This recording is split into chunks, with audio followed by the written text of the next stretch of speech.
بسم الله الرحمن الرحيم الحمد لله وحده والصلاة والسلام على من لا نبي بعده فقد قال الله سبحانه وتعالى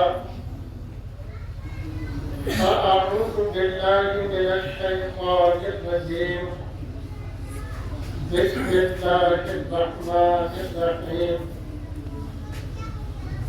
إن هو إلا ذكر للعالمين لمن شاء منكم أن يستقيم وما تشاءون إلا أن يشاء الله رب العالمين وقال النبي صلى الله تعالى عليه وسلم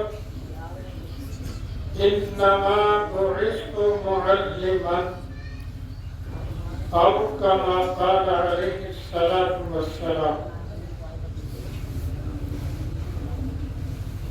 صاحب العزة والاحترام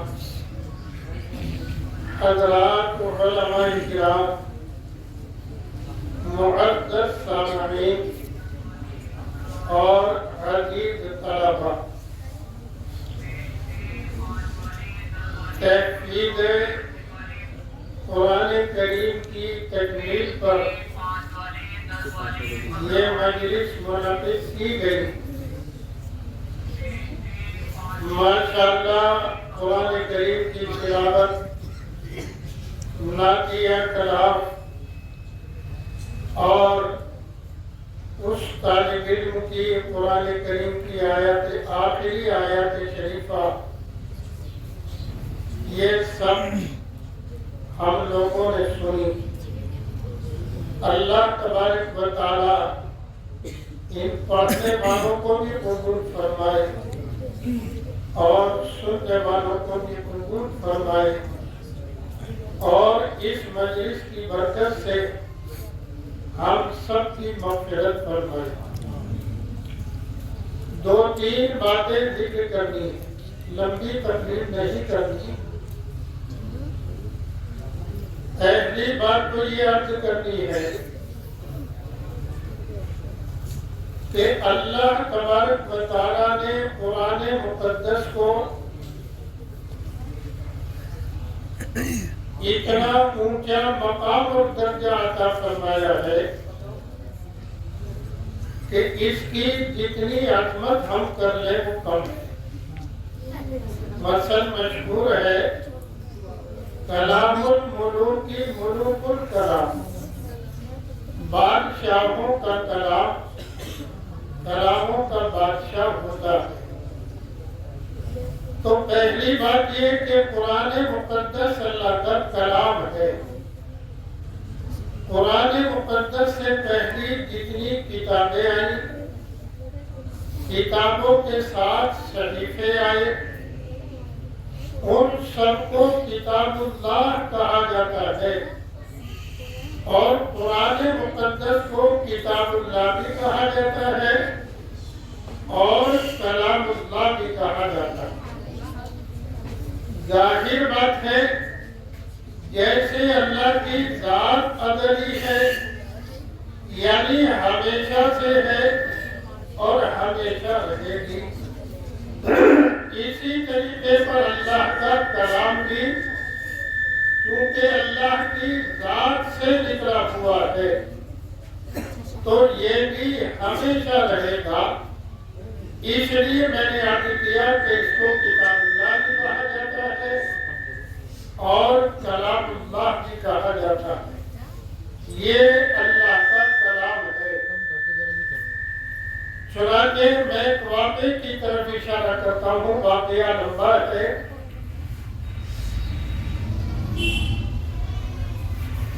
مامون ایک بادشاہ گزرا ہے، خلیفہ مامون۔ اس بادشاہ کو، بادشاہ کے ذہن کو اس زمانے کے بہت سے باطل فرقے والوں نے جیسے خارجی لوگ، انہوں نے مامور کی ذہن سازی شروع کی اور اپنے ذہن کے مطابق انہوں نے اس بات پر آمادہ کر لیا کہ کلام اللہ جو ہے جیسے کائنات کی تمام چیزیں فانی ہیں تو قرآن مقدس بھی فانی ہے، اور یہ ایسی محنت کی مامور پر کہ مامور کو اپنے مزاج کے مطابق انہوں نے ہموار کر دیا۔ چنانچہ مامور کے ایک گورنر بغداد تھے، اسحاق ان کا نام تھا، تو اس نے اپنے گورنر کے پاس اطلاع بھیجی کہ بغداد کے تمام ہی محدثین کو اور تمام ہی علماء کو میرے اس ذہن کے مطابق تیار کرو۔ چنانچہ گورنر صاحب نے بغداد کے تمام علماء اور محدثین کو اپنے یہاں جمع کیا، اور جمع کرنے کے بعد یہ بات ان کے سامنے رکھی کہ بادشاہ سلامت کا ذہن یہ ہے اور بادشاہ سلامت یہ چاہتے ہیں کہ قرآن کریم تمام چیزوں کی طرح سے حادث ہے، یعنی جیسے کائنات کی تمام چیزیں فنا ہونے والی ہیں قرآن مقدس کو بھی فنا ہے۔ یہ بات جب گورنر نے ان علماء کے سامنے رکھی تو انہوں نے صاف انکار کر دیا کہ گورنر صاحب آپ جو کچھ کہہ رہے ہیں یہ ایک دم کتاب و سنت کے خلاف ہے۔ اللہ کے نبی نے فرمایا ترکت فیکم امرین لن تضلوا ما ان تمسکتم بہما کتاب اللہ و سنتی، میں تمہارے درمیان دو چیزوں کو چھوڑ کر جا رہا ہوں، اگر ان دونوں چیزوں کو تم مضبوطی کے ساتھ پکڑے رہو گے، پختگی کے ساتھ پکڑے رہو گے، لن تضلوا، ہرگز گمراہ نہیں ہوں گے۔ عربی زبان کا قاعدہ ہے کہ لفظ لن عربی میں نفی کی تاکید کے لیے آتا ہے، یہ علماء جانتے ہیں، یہ صرف کا ایک مسئلہ ہے۔ تو اللہ کے نبی نے فرمایا لن تضلوا ما ان تمسکتم بہما، اگر کتاب و سنت کو تم مضبوطی سے پکڑے رہو گے ہرگز گمراہ نہیں۔ معلوم ہوا کسی بھی طرف سے، ایک فرد کی طرف سے یا ایک جماعت کی طرف سے اگر گمراہی کی کوئی بات آ رہی ہے تو نمبر ایک پر ہم کتاب و سنت سے رجوع کریں۔ حضرت ابو بکر حیثمی رضی اللہ تعالیٰ عنہ نے حضرت علی رضی اللہ تعالیٰ عنہ سے ایک روایت ذکر کی ہے، مختصر سی روایت ہے، میں ذکر کر دوں۔ کہنے لگے حضرت علی کہ میں نے رسول پاک صلی اللہ علیہ وسلم سے سوال کیا کہ اللہ کے نبی اگر ہمارے سامنے کوئی ایسی بات آ جائے کہ نہ کتاب میں وہ مل رہی ہے نہ سیرت مصطفیٰ میں مل رہی ہے تو اب کیا کریں، کیسے اس کو تلاش کریں؟ تو آپ نے فرمایا کہ دیکھو اپنی چالاکی سے کوئی رائے پیش مت کر لینا، بلکہ اس کے لیے تمہیں دو باتوں کا پتہ دیتا ہوں، دو قسم کے حضرات کا پتہ دیتا ہوں، ان سے رجوع کیا جائے، نمبر ایک پر فقہا اور نمبر دو پر عابدین۔ فقہا کس کو کہتے ہیں؟ لفظ فقیہ کے معنی ہے دین کی سوجھ بوجھ رکھنے والا، اور عابدین سے مراد عبادت کرنے والے۔ فرماتے ہیں کہ جو شخص آخرت کو سامنے رکھتا ہے وہی دونوں چیزوں میں پورا اترتا ہے، اس لیے نمبر 1 پر فقہا سے پوچھو اور نمبر 2 پر عابدین سے پوچھو کہ جنہیں اپنی زندگی بسر کرنے میں آخرت ان کے سامنے ہے۔ حضرت علی رضی اللہ تعالیٰ عنہ نے فرمایا کہ ہم نے اللہ کے نبی کی زبان مبارک سے یہ بات سنی اور اس کے مطابق چلتے رہے۔ تو الغرض اسحاق بغدادی کے سامنے سارے علماء اور محدثین جمع ہوئے، انہوں نے صاف طور پر انکار کر دیا کہ کتاب و سنت پیش کیجیے، بادشاہ اپنے قول کے مطابق بادشاہ جانے، ہم بادشاہ کوئی اور مروان کی باتوں کو ماننے کے لیے تیار نہیں۔ خیر، تو گورنر نے اب ایک دھمکی دی۔ گورنر نے کہا سنو، نمبر 1 پر تمہیں جو وظیفہ ملتا ہے وہ روک دیا جائے گا، نمبر 2 پر تمہاری سخت پٹائی ہوگی۔ یہ بات چل رہی تھی، حضرت امام احمد بن حنبل رحمۃ اللہ علیہ مقابلے پر آ گئے، فرمانے لگے ہم کسی بھی اعتبار سے تیار نہیں، اگر ہمارا وظیفہ بند کر دیا جائے تو کوئی بات نہیں، اور پٹائی کرنی شروع کر دی جائے تو کوئی بات نہیں، لیکن کتاب و سنت کے خلاف ہم نہیں کر سکتے۔ نتیجہ یہ ہوا، وہ وائلنس وغیرہ کا زمانہ نہیں تھا، گورنر نے ان دونوں کو پیروں میں بیڑیاں ڈال دی اور ایک جانور پر ایسے طریقے پر کہ ایک کو داہنی طرف ایک کو بائیں طرف۔ آپ نے دیکھا ہوگا کہ بھٹوں کے کام کرنے والے جو گھوڑیاں لاتے ہیں 25 کی طرف 25 اس طرف، اس طریقے پر دونوں کو پیروں میں بیڑیاں ڈال کر ایک کو اس طرف ڈال دیا ایک کو اس طرف ڈال دیا، اور یہ کہا کہ بھئی بادشاہ کے پاس اس کو لے جایا جائے۔ چنانچہ مامون کی طرف لے جانا شروع کر دیا۔ یہ خلیفہ نے اپنا نظام بنایا، باقی محدثین بیٹھی رہتے۔ نتیجہ یہ ہوا، صبح کو مامون کے دربار میں پیشی ہونی تھی، شام کو ایسی جگہ پر ان کو روکا گیا کہ 1 کلومیٹر کے فاصلے پر وہ جگہ ہے۔ تو امام احمد بن حنبل رحمۃ اللہ علیہ کے ایک شاگرد اور مرید روتے چیختے چلاتے حاضر خدمت ہوئے، آ کر عرض کرنے لگے کہ حضرت بادشاہ مامون بہت غصے میں ہے، تلوار سونپ رکھی ہے، اور 4 دن گزر گئے۔ اس کا یہ نعرہ ہے کہ جیسے ہی امام احمد بن حنبل کا آمنا سامنا ہوگا، اگر وہ اپنی زبان پر باقی ہے اور اپنا نعرہ نہیں بدلتے تو میری تلوار ہوگی اور ان کی گردن ہوگی۔ حضرت امام احمد بن حنبل رحمۃ اللہ علیہ اور دوسرے اور بڑے عالم ان کے ساتھ تھے، یہ دونوں کے دونوں وہیں 2 دانوں بیٹھ گئے،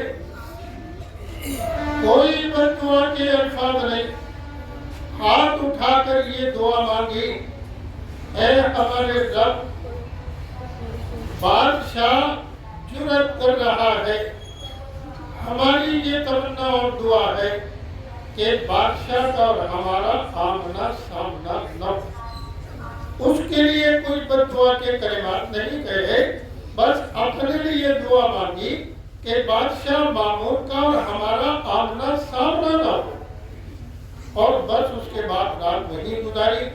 علماء لکھتے ہیں کہ صبح کے 4 بجے رونے کی آواز آنی شروع ہوئی اور خبر ملی کہ بادشاہ مامون کا صبح 4 بجے انتقال ہو گیا۔ آمنا سامنا ہونے سے اللہ تعالیٰ نے بچا دیا۔ اس کے بعد ان کی جگہ پر معتصم باللہ بادشاہ کو گدی ملی۔ معتصم باللہ کے دربار میں حضرت پہنچے، دونوں علماء پہنچے اور وہاں گفتگو شروع ہوئی اور بھی بہت سے علماء کو اس نے بلا رکھا تھا. تو امام احمد ابن حنبل رحمۃ اللہ علیہ ساری جرح میں اور پیشی کے وقت میں جو گفتگو ہوئی ایک ہی بات ارشاد فرماتے رہے کہ میرے سامنے کتاب و سنت کو پیش کرو.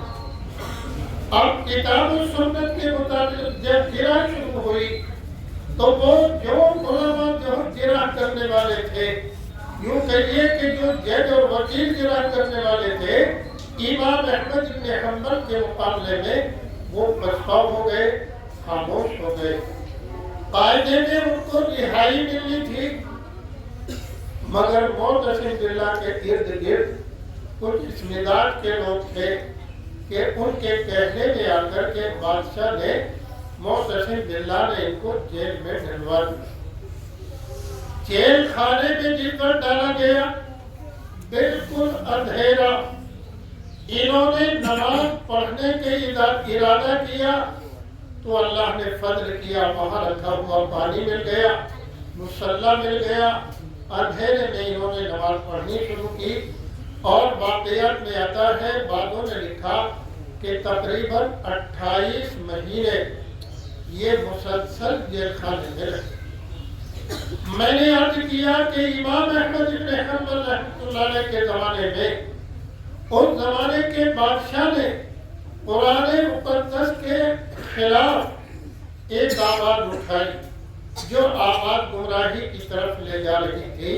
کیونکہ عقیدے کا مسئلہ ہے کہ قرآن مقدس اللہ تعالیٰ کا کلام ہے اور جس طریقے پر اللہ ہمیشہ سے ہے ہمیشہ رہے گا تو کلام اللہ بھی ہمیشہ سے ہے اور ہمیشہ رہے گا.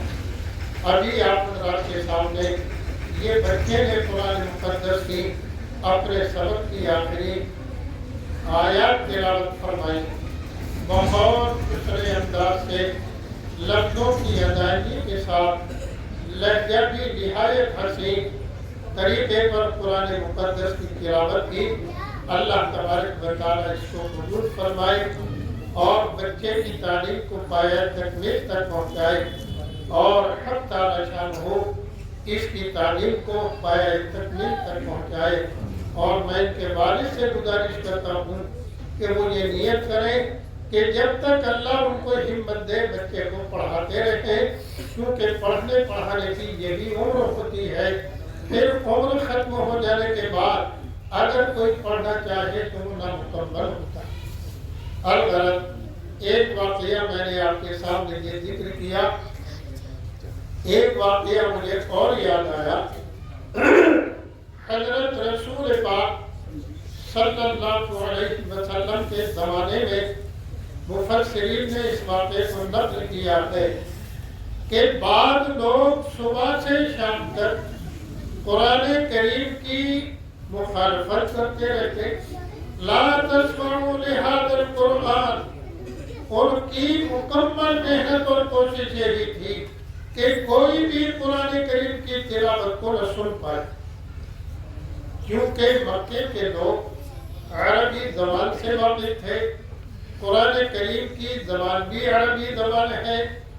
اچھا وہ بڑے بڑے فصیح و بلیغ قرآن کریم کی فصاحت، بلاغت اور اس کا نظم، اس کے اعتبار سے وہ جب دیکھتے تھے تو بڑے بڑے بلاغت کو پہچاننے والے لوگ اور بلاغت کے عالم اپنی آنکھیں نیچے کو کر دیتے تھے کہ یہ کسی انسان کا کلام نہیں ہو سکتا. یہ عالم ہے قرآن کریم کی بلاغت اور فصاحت کا کہ عربی زبان کے جاننے والے اپنے کانوں کو نیچے کر لیتے تھے. اچھا ان کا کام یہ تھا کہ دن بھر مخالفت کرنا اور رات کو بیت اللہ میں چلے جانا. حضرت رسول پاک صلی اللہ علیہ وسلم رات کے وقت میں بیت اللہ تشریف لے جاتے اور نماز کی نیت باندھ کر بیت اللہ میں قرآن کریم کی تلاوت فرماتے. اخنس ابن شریح، ابو جہل، ابو سفیان، یہ تینوں کے تینوں دن بھر مخالفت کرتے اور رات کو بیت اللہ میں چلے جاتے اور آپ قرآن مقدس کی تلاوت فرما رہے ہیں، یہ تینوں الگ الگ بیٹھ کر کے سنتے ہیں۔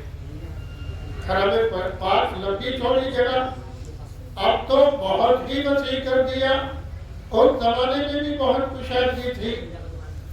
اب ایک دن صبح میں تینوں کی ملاقات ہو گئی۔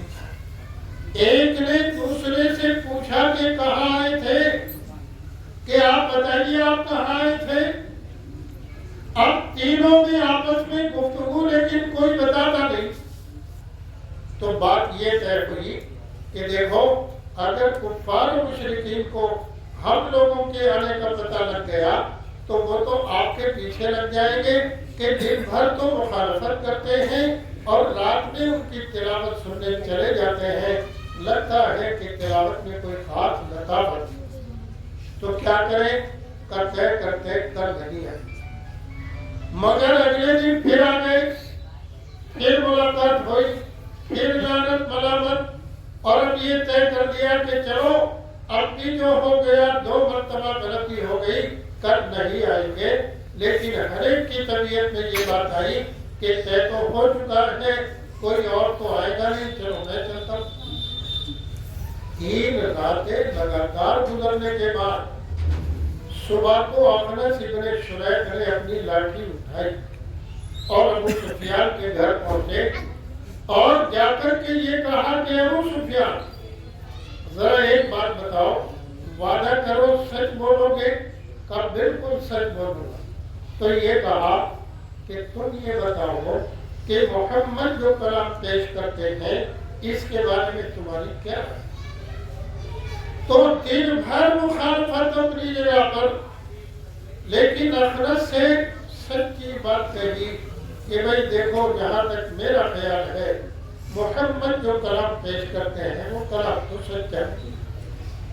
ابو جہل کے پاس پہنچے، ابو جہل سے گفتگو کی، اس نے بھی اسی طرح کی بات کہی، اور ایک جملہ کہا، واللہ ما کذب احد، میں اللہ کی قسم کھا کر کہتا ہوں محمد کی وہ ذات ہے جنہوں نے کبھی جھوٹ نہیں بولا، تو اب بھی جو کلام ان کی زبان پر آتا ہے وہ سچے، کلام بھی سچا۔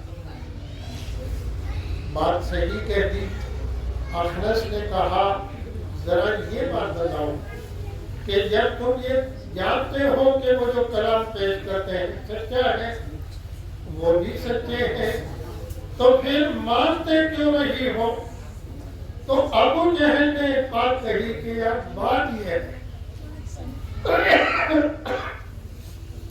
ان کی ہماری مسابقت چلی آ رہی ہے، چشمت چلی آ رہی ہے، البند چلی آ رہی ہے، سیاسی اختلاف چلا آ رہا ہے، لڑائی ان کی ہماری کوئی نہیں۔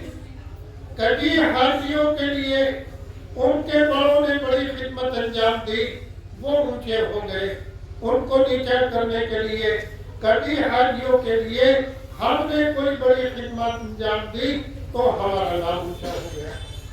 اب یہ اونچی چونکہ ہماری چلی آ رہی، اب سوال یہ پیدا ہوتا ہے کہ اس وقت ان سے ہم اونچے بن کر چل رہے ہیں، اس گھرانے کا ایک آدمی اللہ کی پیغمبری کا دعویٰ کرے، اس کو پیغمبر تسلیم کرنے کا مطلب یہ ہے کہ ہم نے اپنے آپ کو نیچا کر لیا اور ان کو اونچا بنا لیا، تو دم آخر تک مجھے تو یہ گواہت ہے۔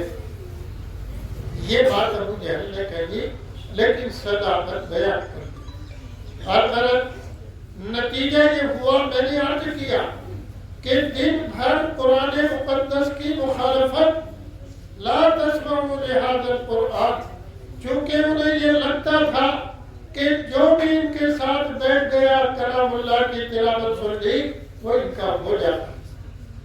تو یہ ساری کوشش کے باوجود ایک چیز حق اور سچ ہے تو سننے کے لیے رات میں چلے جاتے، چونکہ اب اگر بستر پر لیٹتے ہیں تو نیند نہیں آتی۔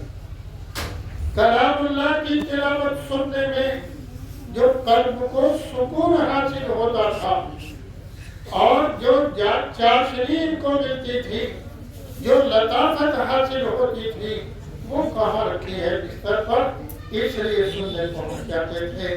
تو ایک طرف دن بھر مخالفت اور رات کو قرآن مقدس کی تلاوت سننے پہنچ جاتے تھے۔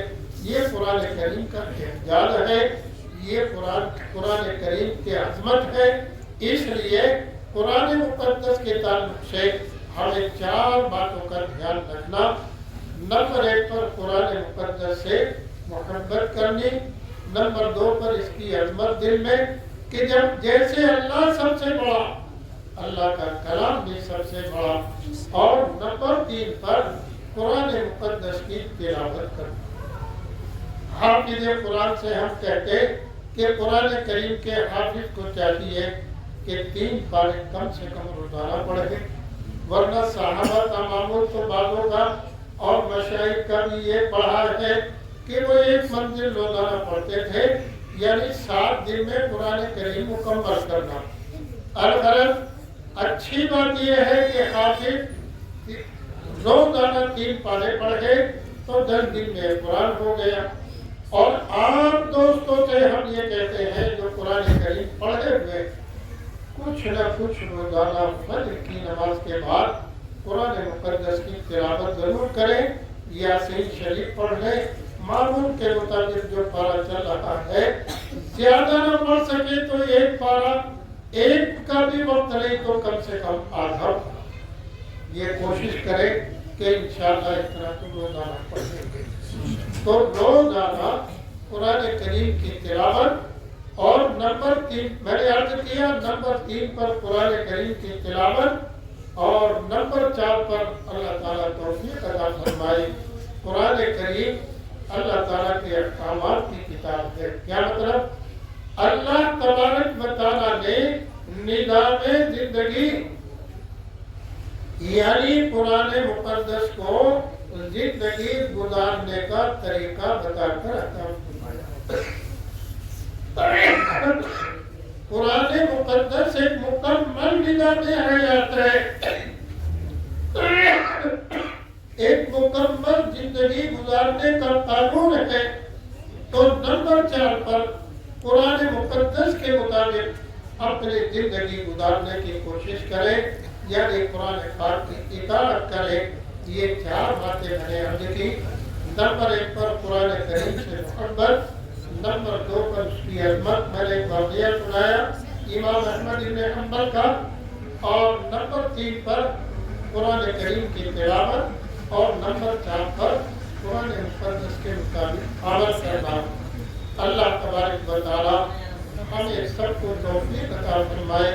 کل ایک جگہ قرآن پاک پر گفتگو چل رہی تھی تو میں نے عرض کیا، حضرت مولانا اشرف علی صاحب خان جی رحمۃ اللہ علیہ فرمایا 50 سال کے لیے ان مدرسوں کو بند کر دو تو مسلمان دہریہ ہو جائے، گمراہ ہو جائے۔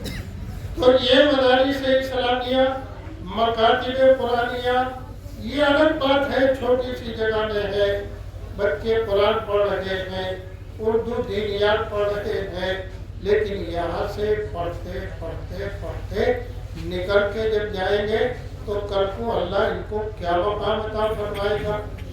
ان میں کون مفتی بنیں گے، کون شیخ الحدیث بنیں گے، کون مفسر قرآن بنیں گے، کون حدیث کی تشریح کرنے والے بنیں گے، کسی کو پتہ نہیں ہے۔